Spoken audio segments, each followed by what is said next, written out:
Hello, sending you a warm welcome from my channel রূপকথার story.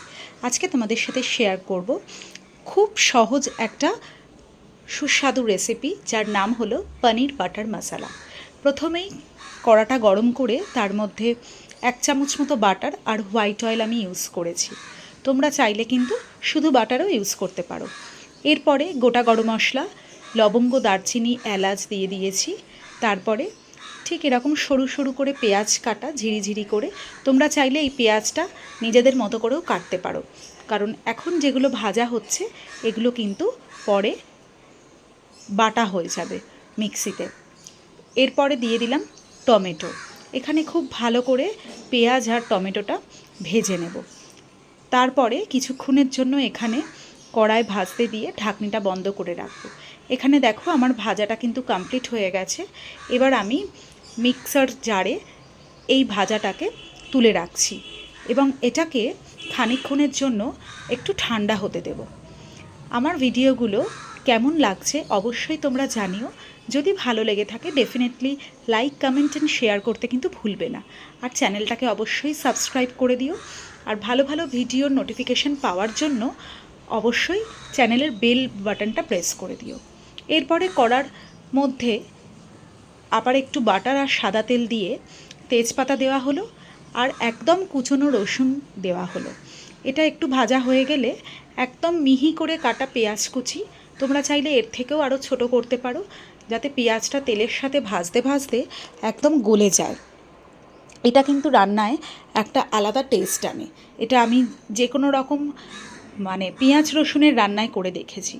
এরপরে পেঁয়াজটা যেই ভাজতে ভাজতে একদম গলে যাবে, সেখানে হলুদ গুঁড়ো, লঙ্কা গুঁড়ো, জিরে গুঁড়ো আর তার সাথে পরিমাণ মতো লবণ দিয়ে খুব ভালোভাবে জিনিসটাকে নাড়াচাড়া করবে। এবার দেখো মিক্সারের ওইটা কুল হয়ে গেছে মশলাটা। এটাকে আমি বেটে নিয়েছিলাম, ভেজে রাখা পেঁয়াজ, টমেটো এগুলো। ওই মিক্সারটা এবার আমি এর মধ্যে ভালো করে দিয়ে দেব। এটা আমার আরেকটু হয়তো স্মুথ হলেও হতে পারতো, বাট আমি একটু জিনিসটাকে থকথকে রাখার জন্য এরকমভাবেই আর কি মিক্স করেছি। তোমরা চাইলে আরও ভালো করে স্মুথ করে বাটতে পারো এটা মিক্সারে। এবার দুটো মশলাকে খুব ভালোভাবে মিশিয়ে নেওয়া হবে। দুটো মশলা যেই ভালোভাবে মিশে যাবে, তারপরে পরিমাণ মতো জল দিয়ে গ্রেভিটা একটু স্মুথ করে নিতে হবে। এখানে দেখো আমি একটু বারে বারে জল, তোমরা গরম জল চাইলে ইউজ করতে পারো, সেটাই ভালো হবে রান্নার জন্য, সেটাই উপযোগী। তো এখানে ভালোভাবে জলটা ইউজ করে আমি কিন্তু এটাকে কিছুক্ষণের জন্য একটু ফুটতে দিয়েছিলাম।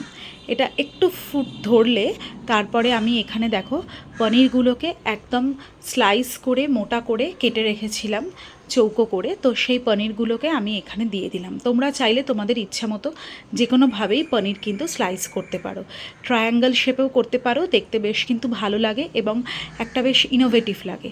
এবার এটা ভালো করে নাড়াচাড়া করে নিয়ে ওপর থেকে কাঁচা লঙ্কা কুচি দিয়ে দিলাম। আমি যেহেতু একটু ঝাল পছন্দ করি, তো সেই জন্য আমি কাঁচা লঙ্কা কুচি দিয়েছি।